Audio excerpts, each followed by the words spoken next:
सीमा से 18 घंटे पूछताछ हुई। जांच एजेंसियां अभी भी उलझन में है। पूछताछ के दौरान अचानक से सीमा रोने लगती है। अब सीमा हैदर का IQ और एटीट्यूड टेस्ट भी हो सकते हैं। सीमा हैदर की पहेली क्या पॉलीग्राफ टेस्ट से ही सुलझेगी? बढ़ी हुई धड़कनें और पसीना सामने ला देता है सारा सच। सचिन से जुड़ने के बाद सीमा हैदर ने की दोस्ती, प्यार और शादी, लेकिन IB यानी इंटेलिजेंस ब्यूरो के नए इनपुट के बाद अब कुछ नए अलर्ट सामने आए। क्या पाकिस्तानी जासूस है सीमा हैदर? लगता है इस सवाल का समाधान अब मिलने वाला है। जल्दी आपको इस प्रश्न का उत्तर देखने को मिलेगा। हो सकता है सीमा हैदर मामले में CBI, NIA, RAW से भी जांच की जाए। सीमा हैदर का कहना कि मैं इन सभी जांचों के लिए तैयार हूं, लेकिन पाकिस्तान वापस नहीं जाऊंगी। अब मैं सीमा मीणा बन चुकी हूं। सचिन मीणा की जाति का इस्तेमाल करने लगी है सीमा हैदर। और इसी बीच देश में एक सर्वे भी करवाया गया कि क्या सीमा हैदर को वापस पाकिस्तान भेज देना चाहिए। देश के लोगों का क्या मूड है? सर्वे में आखिर कितने प्रतिशत लोगों का कहना कि हाँ भेज दो, कितने प्रतिशत लोग ये कह रहे हैं कि सीमा को भारत में ही रहने दो। सर्वे के नतीजे बड़े ही चौंकाने वाले हैं, ये तो मैं आपको बताऊंगा ही। फिलहाल देखिए कुछ और बड़ी खबरें। आप सीमा हैदर को किस रूट से मिली भारत में एंट्री और पुलिस को कैसे दे दिया धोखा? सचिन का था इन सब के पीछे मास्टर प्लान। और अब सीमा हैदर ने अपनी असली उम्र भी बता दी। कितने साल का हेरफेर किया, असली उम्र क्या है सीमा हैदर की, उसका भी जवाब आ चुका है। सीमा हैदर ने अपनी उम्र क्यों छिपाई थी? सेना से जुड़े लोगों को क्यों भेजी थी फ्रेंड रिक्वेस्ट? हर सवाल का जवाब सीमा हैदर ने अब आखिर वापस दे ही दिया ATS की पूछताछ के बाद। अभी भले ही गर्मी के चलते पाकिस्तानी महिला सीमा हैदर की तबियत थोड़ी बिगड़ी हुई है, घर पर इलाज जारी है। आज भी उसको ग्लूकोज की ड्रिपिंग चढ़ाई जा रही है। लेकिन आइए इसी बीच देखते हैं सीमा हैदर से जुड़े 5 नए बड़े खुलासे और सीमा हैदर की 10 बड़ी खबरें आज की। देखिए, पाकिस्तानियों के लिए बेवफा बन गई सनम सीमा हैदर। पाकिस्तान के लोग सीमा हैदर के पूर्व पति गुलाम हैदर को सलाह दे रहे हैं कि अब वो बेगम आपकी नहीं रही। पाकिस्तानियों के लिए सीमा हैदर बेवफा सनम से कम नहीं रही। सीमा हैदर इतनी शुद्ध हिंदी बोलती है, सभी सवालों का इतने सटीक और बेबाक तरीके से जवाब देती है। क्या सीमा हैदर 5वीं पास है? तो आखिर इतने कॉन्फिडेंस का राज क्या है? इसी सच को उगलवाने के लिए अब सीमा हैदर की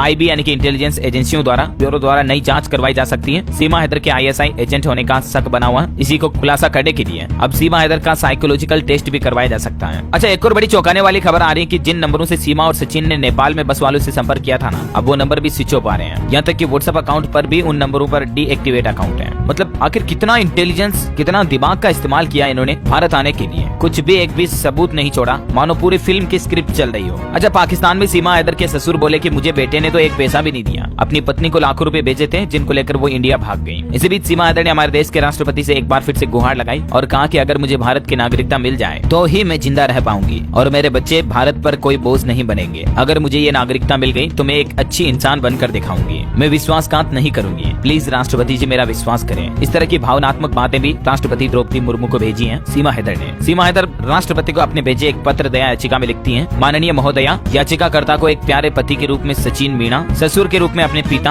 और सास के रूप में अपनी माँ के साथ शांति, प्यार, खुशी और उद्देश्य की भावना मिली है, जो याचिकाकर्ता को पहले कभी नहीं मिली थी। महामहिम, आपसे अनुरोध करती हूँ कि आप याचिकाकर्ता पर विश्वास करें और एक ऐसी महिला के प्रति दया दिखाएं जो उच्च शिक्षित नहीं है और भारत से, हिंदुस्तान से प्यार, मोहब्बत, इश्क, लव करती है। ये कहना सीमा हैदर का। देखिए कितनी गजब की लैंग्वेज इस्तेमाल की है। हालांकि इसके पीछे उनके एडवोकेट AP सिंह भी हैं, जिन्होंने इतने कानूनी तरीके से सीमा हैदर का साथ दिया। बहरहाल खुलासा ये भी आ रहा दोस्तों कि सीमा हैदर की चैटिंग में कुछ कोड वर्ड वाली बातें भी दिखाई दी। अब इसमें भी जासूस के एंगल सामने आ रहे हैं फिर से। तो अब बताया जाना कि सीमा हैदर का पॉलीग्राफ टेस्ट हो सकता है, उसका साइकोलॉजिकल टेस्ट हो सकता है, IQ और एटीट्यूड टेस्ट भी किया जा सकते हैं। तभी पता चलेगा कि क्या सीमा हैदर कोई जासूस है या एक आम महिला। अच्छा, सर्वे के रिजल्ट की मैं बात कर रहा था, आपको बताया था ना बीच में कि सीमा हैदर को लेकर हमारे देश के लोगों से सर्वे करवाया गया कि सीमा हैदर को पाकिस्तान भेज देना चाहिए या नहीं। ठीक है, तो देखिए आप सर्वे के परिणाम क्या रहे। इस सर्वे में 75% लोगों ने कहा कि सीमा हैदर को पाकिस्तान वापस भेज देना चाहिए, उसे देश से बाहर किया जाना चाहिए। केवल 25% लोगों ने ही सीमा हैदर को भारत में रखे जाने की वकालत की है और सीमा का पक्ष लिया है। सर्वे में दिल्ली, नोएडा, लखनऊ और भोपाल के अलग अलग लोगों की राय सामने आई। सर्वे के शुरुआती रुझानों में करीब 63% लोगों ने सीमा को भारत में रखने की वकालत की थी, लेकिन सर्वे में जैसे जैसे लोगों का आंकड़ा बढ़ता गया, परिणाम उलटने लगे और बाद में तो 75% के लगभग लोग जो हैं वो सीमा हैदर को पाकिस्तान भेजने की मांग कर रहे हैं, मतलब भारत में सीमा को रखने का विरोध कर रहे हैं। अच्छा, सीमा ने अपनी असली उम्र का खुलासा भी कर दिया। सीमा कितने साल की है? तो सीमा ने कहा कि उसके पिता ने उसकी उम्र 6 साल कम लिखवाई है। सीमा के मुताबिक वह 27 साल की है और सचिन 23 साल का है। ये ATS से पूछताछ के बाद आज तक को दिए इंटरव्यू में सीमा ने अपनी असली उम्र की वजह बताई है।